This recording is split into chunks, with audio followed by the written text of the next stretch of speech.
couple weeks ago, and I've written it all out, and if you know me, I practice a lot with this kind of thing.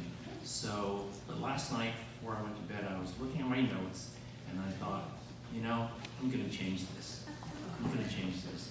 But it was already midnight, and I did not want to go back to the computer. So I'm gonna wing this, but it's all from the heart. So hopefully I can remember everything I plan on saying. Okay. First of all, you never know when God is speaking to you.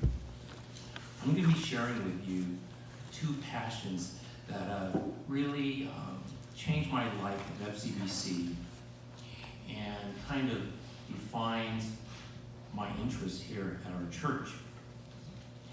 And this all happened because of two people, actually many examples at our church here. I'm going to specifically talk about two of them. Two people that spoke to me, and I know that God was speaking through them. Another thing that I learned from these two people was that attending church is one thing, but getting involved in the life of the church takes your faith to a whole different level. So let me go back in time a little bit, back to about 2002, which to some of these young people is like an eternity, but it's not that long ago. This was when my wife Bonnie and I first started coming to FCBC.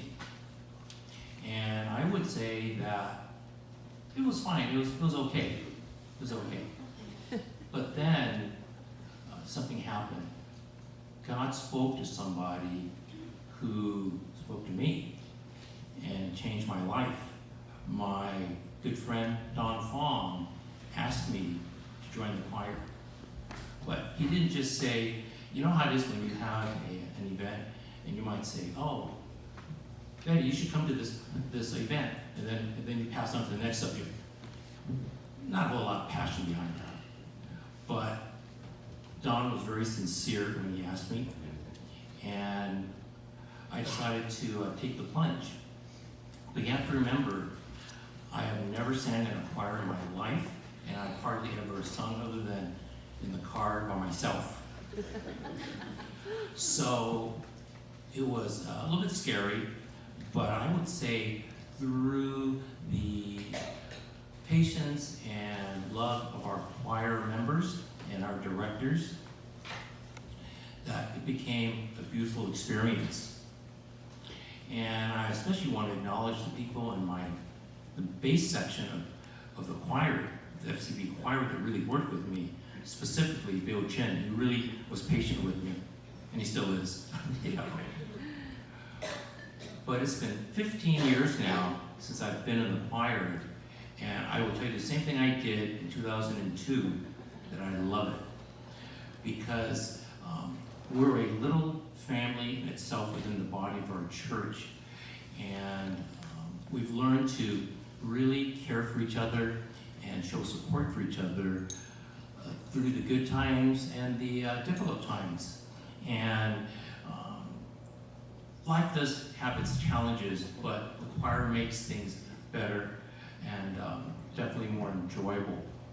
So I am honored and blessed to be a part of this special group of individuals right here. Thank you.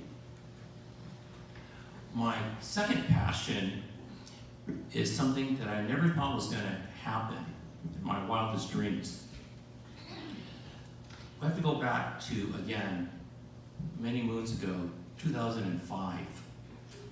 And this was at a dinner that Bonnie and I had with Pastor Don. And he brought something up which I did not really expect. He said, hey, you guys, how would you like to go with us next year to the Thailand exploratory mission trip? So my thinking in my mind is that, what's this guy talking about, you know? I've never done a trip like this, and I've never taken 2 weeks off from work. So, I don't know. So all Don said, he didn't pressure me, he just said, you know, I want you to pray about this. Is that what you said, Don? No. He said, pray about it. So, pray about it. So, Bonnie and I went home that night, and I remember that night when we talked about it in bed, we were saying, Thailand. You know, going on a mission trip is one thing. Going to Europe is another. Going to Thailand is a whole other trip, you know. So we thought about it more and more, and we decided to go. And I can't tell you, mission was discussed earlier today by Alex. It was the absolute best thing that could have ever happened to me as a Christian, as things I never saw in my life were about to happen. We met some of God's servants in Thailand. We met Kim Brown. We met Kit Ripley. We met Mike Mann. And we made visits to many of the places that many of the Thailand group went to in the past. We went to the Hill Tribe farmers in northern Thailand. We went to the House of Love. We went to the New Life Center. But what really made an impact for us was going to the red light area as a group. And we saw many of the young women that were caught in human trafficking, and it was something that you just don't forget. And reading about it is one thing, hearing somebody tell you the story is another, but to see it with your own eyes is something you will never forget. When we came back from that trip,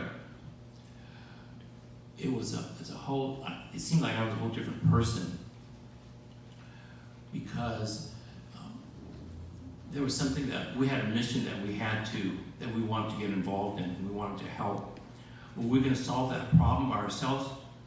Probably not, but we felt that we could make a difference, and I think we have. So something that I didn't expect to happen on this trip as well was to develop relationships with the people going on the trip with us. Bonnie and I use the word, we're forever bonded, forever linked with these people for the rest of our life, I think. We became close friends with Carolyn and Fred Heath. We got really close to Charlene Nakano, Victor Lowe, and of course, Pastor Don. So I never thought that you would develop this type of relationship, but we've been, since then, and who would have guessed, we've been part of the Thailand mission, Thailand Coffee Ministry for 10 plus years. And it's something we enjoy doing, and you folks see us all the time outside selling coffee and collecting donations. So the money, of course, goes to help the New Life Center and House of Love in Thailand. So once again, I am honored and blessed to serve on the Land Coffee Ministry. So really, when you think about things, encounters with people, who would guess that a casual encounter, a comment, an invitation would change your life? But please believe me, it can do that. And I think we've been forever changed, and I'm so blessed to have been a part of this whole journey and experience, which is not over, because we feel that our Thailand efforts will continue to go on well beyond when we're not here, I guess. So please listen, because you never know when God is speaking to you. Amen.